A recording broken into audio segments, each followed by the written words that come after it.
Hey, this is Chris, keeping it real, facts over fear. How you doing? Thinking about masks, N95 masks in particular, and I just wanted to point out something to you and make you think a little bit. An N95 mask will filter out 95% of particulates of the pathogen size, like the coronavirus size. If that is true, and I don't have any reason to doubt that it is true, because they're certified to do that, that means every time you breathe out, you're breathing out, and if you have coronavirus, let's assume we all have coronavirus. I have it, you have it, we all have our N95 masks on. In one breath, I'm expelling a set amount of coronavirus in the atmosphere that's coming out of my lungs. So 95% of it gets caught by the mask, and 5% is released into the environment. So that certain amount that's released into the environment is pretty low. It's only 5% of what it could have been. If you don't have a mask, all of it's going out. And so you can see where an N95 mask would be something worth having, or is it? Because if one breath lets out 5% of normal, then 20 breaths will equal that original amount. So it's only a matter of really how long it takes to get that coronavirus into the environment. It can take 3 seconds if you're only taking one breath. It can take maybe a minute if you're taking 20 breaths a minute to get the same amount out into the environment. And so I'm not sure what is the value of that then. Certainly it's a value if you are cognizant of your time in an interior space and you're trying to get in and get out, which I am. I'm always trying to, I never like to be inside any building at all for any longer than I have to. And this is why, because I understand.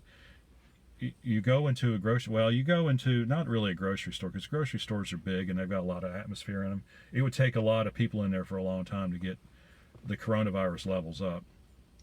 But let's just say you're going over to someone's house that you don't know, and you need to go in for a second. Well, you go in for a second. You don't sit there for an hour and breathe in that atmosphere that someone, granted, even though if they've been wearing a mask, they've only put out 5%.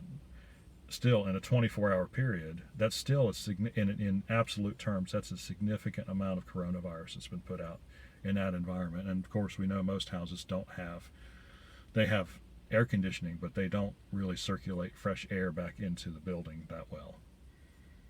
And so that's just something to think about. And the limitations of masks are very great.